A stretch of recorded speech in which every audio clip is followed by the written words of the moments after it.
فرعون کی بیوی حضرت آسیہ کا واقعہ۔ بسم اللہ الرحمن الرحیم۔ السلام علیکم ناظرین۔ شروع اللہ کے نام سے جو بڑا مہربان نہایت رحم کرنے والا ہے۔ آپ نے فرعون اور حضرت موسیٰ علیہ السلام کے بارے میں تو سن رکھا ہو۔ آج ہم آپ کو بتائیں گے کہ آخر کار حضرت آسیہ کون تھی۔ تو حضرت آسیہ فرعون کی بیوی تھی۔ آپ کو جیسا کہ معلوم ہے کہ فرعون خدائی کا دعویٰ کرنے والا تھا اور گستاخ لوگوں میں شمار ہوتا تھا۔ اس نے یہ اعلان کیا کہ اس ریاست کے اندر جتنے بھی نئے بچے پیدا ہوں گے ان سب کو قتل کر دیا جائے، کیونکہ ان کو نجومیہ نے بتایا تھا کہ ایک ایسا بچہ پیدا ہوگا جو آپ کی سلطنت کو خطرے میں ڈال دے گا، لہذا جو بھی بچہ پیدا ہوتا اسے فرعون قتل کروا دیتا۔ اس نے کہا کہ نہ میں کوئی بچہ اس ریاست میں زندہ چھوڑوں گا اور نہ ہی کوئی میرے ریاست کے لیے خطرہ بنے گا۔ اس نے کئی ہزاروں بچے قتل کروا دیے۔ آخرکار جب حضرت موسیٰ علیہ السلام پیدا ہوئے تو اللہ نے آپ کی ماں کو حکم دیا کہ بچوں کو ایک صندوق میں بند کرو اور صندوق میں بند کر کے اسے دریائے نیل میں ڈال دو۔ اس کی ماں نے اللہ پر یقین کرتے ہوئے ایسا ہی کیا اور اللہ کے حکم سے حضرت موسیٰ علیہ السلام اس صندوق میں بند ہو گئے۔ صندوق آخرکار دریا کے اندر چلتا گیا اور فرشتوں نے اس کی حفاظت کی۔ جب وہ فرعون کے محل کے قریب پہنچا تو حضرت آسیہ رضی اللہ تعالی عنہ نے اسے دیکھا۔ اس نے دیکھا کہ ایک صندوق آ رہا ہے جو کہ انتہائی خوبصورت ہے اور اس کے اندر سے حسن کی کرنیں نکل رہی ہے۔ اس نے فرعون سے کہا کہ اس صندوق کو کنارے لگایا جائے، لہذا فرعون نے اپنے فوجیوں کو حکم دیا کہ اس صندوق کو کنارے لگایا جائے اور اس کے اندر دیکھا جائے کہ کیا ہے۔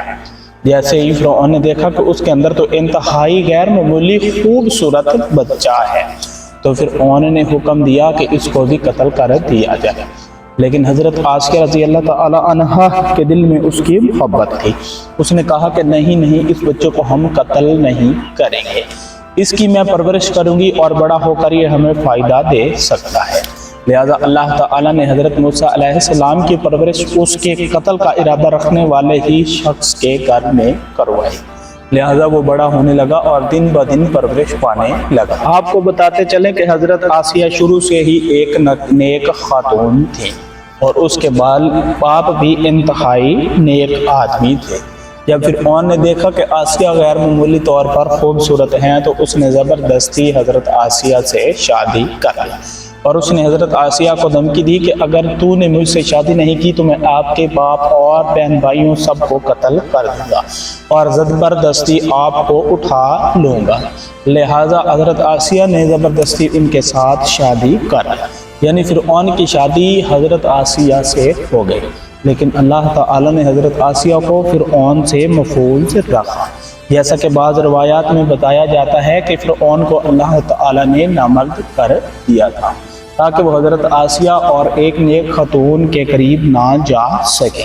اس وجہ سے حضرت آسیہ کو فرعون سے کوئی بچہ پیدا نہیں ہوا تھا اور ایسے محسوس ہوتا تھا کہ جیسے ان کا کوئی بچہ پیدا بھی نہیں ہوگا۔ لہٰذا کیونکہ اللہ نے حضرت آسیہ کو فرعون سے محفوظ رکھا تھا اس لیے بچہ بھی پیدا نہیں ہوا تھا۔ حضرت آسیہ اللہ تعالیٰ پر ایمان رکھنے والی ایک خاتون تھی، اس لیے وہ ہر وقت اللہ تعالیٰ کی عبادت میں مصروف رہتی اور اللہ کو یاد کرتی رہتی۔ جب حضرت موسیٰ علیہ السلام بڑے ہوئے تو اس نے اللہ کے حکم سے اللہ کی وحدانیت کا ذکر کیا اور لوگوں کو بتایا کہ اللہ نے مجھے نبوت عطا کی ہے۔ تو اس پر فرعون آگ بگولا ہو گیا اور اس نے کہا کہ یہ کیسے ممکن ہو سکتا ہے، میں تو خود خدا ہوں اور لوگ میری عبادت کرتے ہیں، تو یہ کہاں سے بچہ پیدا ہو گیا؟ اس نے کہا کہ یہ تو نجومیوں کی بات سچ ثابت ہونے لگی ہے کہ کوئی ایک ایسا بچہ پیدا ہوگا جو میری سلطنت کے لیے خطرہ بنے گا، کیوں نہ نعوذ باللہ حضرت موسیٰ علیہ السلام کو اس راستے سے ہٹایا جائے۔ جب حضرت آسیہ کو پتہ چلا کہ حضرت موسیٰ علیہ السلام اللہ کے نبی ہیں اور اللہ کی وحدانیت کا تذکرہ کر رہے ہیں تو حضرت آسیہ نے حضرت موسیٰ علیہ السلام اور اس کے خدا پر یقین لے آئی اور عبادت میں مصروف ہو گئی۔ جب آہستہ آہستہ فرعون کو یہ بات پتہ چلی تو اس نے حضرت آسیہ رضی اللہ تعالی عنہا کو پریشان کرنا شروع کر دیا کیونکہ بظاہر تو وہ اس سے محبت کرتا تھا، لیکن یہ بات کبھی برداشت نہیں کرتا تھا کہ میرے ہی دشمن کے ایمان لے آئے، یعنی میری بیوی میرے دشمن حضرت موسیٰ علیہ السلام کے دیے ہوئے عقیدے پر ایمان لے آئے۔ لہذا وہ حضرت آسیہ رضی اللہ تعالی عنہ کو مجبور کرنے لگا اور کہنے لگا کہ اس دین کو چھوڑ دو اور یہ اقرار کرو اور موسیٰ کو بھی اس بات پر قائل کرو کہ فرعون ہی خدا ہے۔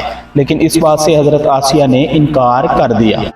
جب فرعون نے دیکھا کہ میری ہی بیوی نے اس بات سے انکار کر دیا ہے کہ میں خدا نہیں ہوں، لعنتی جھوٹا اور مردود ہوں، تو شیطان یعنی فرعون آگ بگولا ہو گیا۔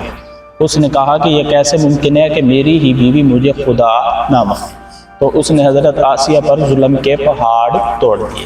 اس نے فوجیوں کی اور اپنے درباریوں کی ڈیوٹی لگا کے دی کہ حضرت آسیہ کو کوڑے مارے گئے۔ لہذا حضرت آسیہ کو کوڑے مارے گئے۔ جب وہ اس بات پر بھی اللہ کی وحدانیت پر ڈٹی رہی تو اس نے گرم ریت کر کے وہاں پر آپ کو لٹانا شروع کر دیا۔ کبھی وہ گرم ریت پر لٹاتا تو کبھی گرم پہاڑ کے پتھروں پر لٹاتا۔ آخرکار ظلم بڑھتا گیا، لیکن آہستہ آہستہ حضرت آسیہ بھی اس بات کی عادی ہو گئی اور وہ اس بات پر ڈٹی رہی کہ اللہ تعالیٰ ایک ہے اور موسیٰ علیہ السلام اللہ کے بھیجے گئے نبی ہیں۔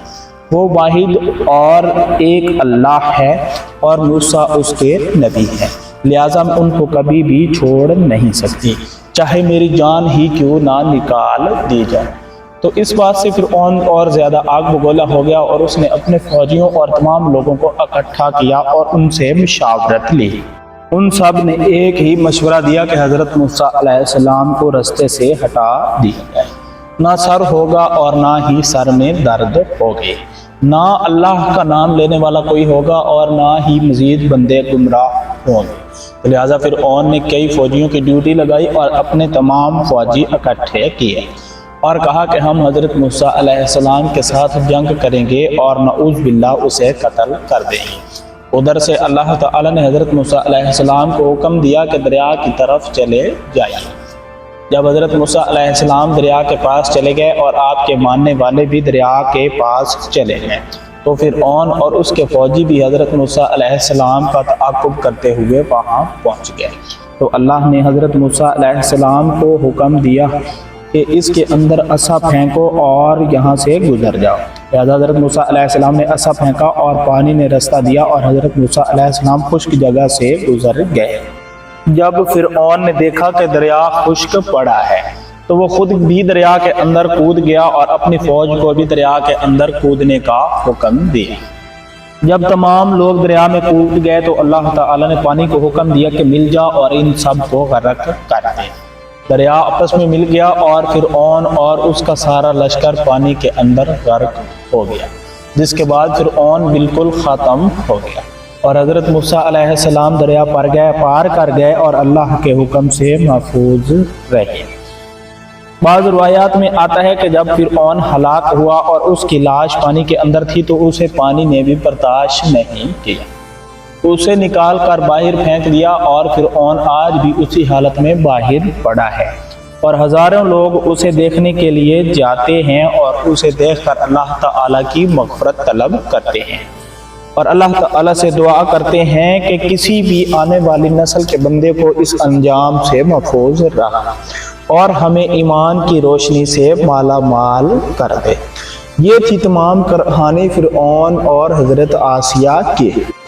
یہ تمام اللہ تعالیٰ کی حاکمیت تھی کہ کس طرح سے ایک نامراد اور ذلیل شخص کی بیوی کو اللہ تعالیٰ ایمان کی دولت سے مالا مال کر دیتا ہے۔